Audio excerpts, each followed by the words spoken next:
സുഗന്ധവാഹിനി അമ്മേ നിൻ സുതനെ വാഴ്ത്തുന്നു.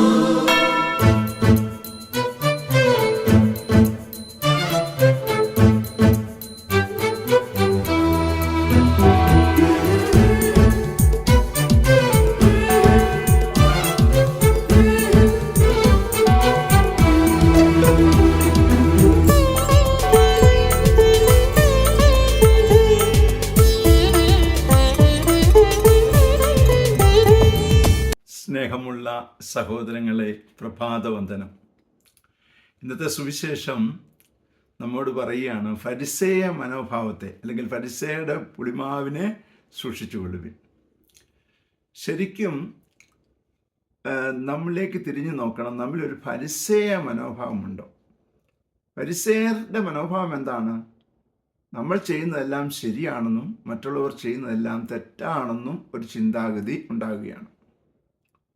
ഞാൻ എല്ലാ കാര്യങ്ങളും കൃത്യമായിട്ട് നടത്തുന്നുണ്ട്, എന്നാൽ അവരിന് അങ്ങനെയല്ല. അവനെക്കുറിച്ച് നമുക്കൊരു വിധി ഉണ്ടാകുകയാണ്.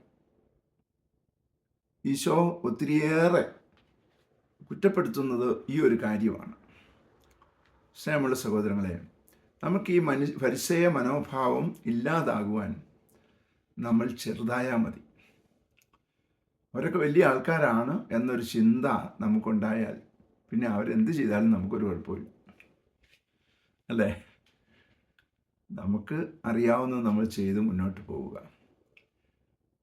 നമ്മളിപ്പോൾ മറ്റുള്ളവർ ചെയ്യുന്ന തെറ്റാണെന്ന് പറഞ്ഞാലും അവരത് മാറ്റുന്നില്ലെങ്കിൽ പിന്നെ നമ്മളത് പറഞ്ഞുകൊണ്ടാൽ നമുക്കൊരു കുറ്റം ഉണ്ടാകുന്നതല്ലാതെ യാതൊരു മാറ്റവും വരികയല്ല, അല്ലേ? അതുകൊണ്ട് അങ്ങനെയുള്ള ഫരിസേയ മനോഭാവം അങ്ങ് മാറ്റി, അത് നമ്മുടെ കുടുംബത്തിലായിരിക്കാം ചിലപ്പോൾ കൂടുതലായിട്ടുള്ളത്. അതെല്ലാം മാറ്റിക്കളയാനുള്ള കൃപ തരാൻ വേണ്ടി പ്രാർത്ഥിക്കാം. ഈശോയെ, എന്നെ എപ്പോഴും വിശുദ്ധീകരിക്കാനുള്ള കൃപ നൽകി അനുഗ്രഹിക്കണമേ. ദൈവസന്നിധിയിൽ പോയിരിക്കുക. ഐ ആം നോട്ട് വർത്തി എന്ന് പറഞ്ഞുകൊണ്ട് തമ്പുരാൻ്റെ അടുത്ത് പോയി ആയിരിക്കുക. അതുമാത്രമേ ഉള്ളൂ ഇതിൻ്റെ ഏറ്റവും വലിയ ഇതിനെ മാറ്റാനായിട്ടുള്ളൊരു ഒരു സംഗതി. അത് മാത്രമേ ഉള്ളൂ. തമ്പുരാൻ്റെ മുമ്പിലായിരിക്കുക. എപ്പോഴും തമ്പുരാനെ മുന്നിൽ കണ്ട് യാത്ര ചെയ്യാൻ ശ്രമിക്കുക. എന്നായി നമുക്ക് പ്രാർത്ഥിക്കാം. പരിശുദ്ധ അമ്മയെ സഹായിക്കണേ. വിശുദ്ധ ഔസേപ്പ് പിതാവേ, ഞങ്ങൾക്ക് വേണ്ടി പ്രാർത്ഥിക്കണേ. പരിശുദ്ധാത്മാവേ, എഴുന്നള്ളി വരണേ. പരിശുദ്ധ പരമ ദീപികാരണത്തിന് എന്നേരവും ആരാധനയും സ്തുതിയും പുകഴ്ചയും ഉണ്ടായിരിക്കട്ടെ. ആമേൻ.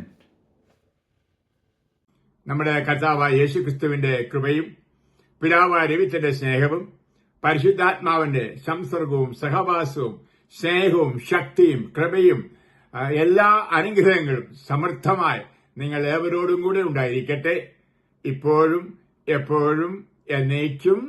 ആമേൻ. സുഗന്ധവാഹിനി അമ്മേ നിൻ സുതനെ വാഴ്ത്തുന്നു.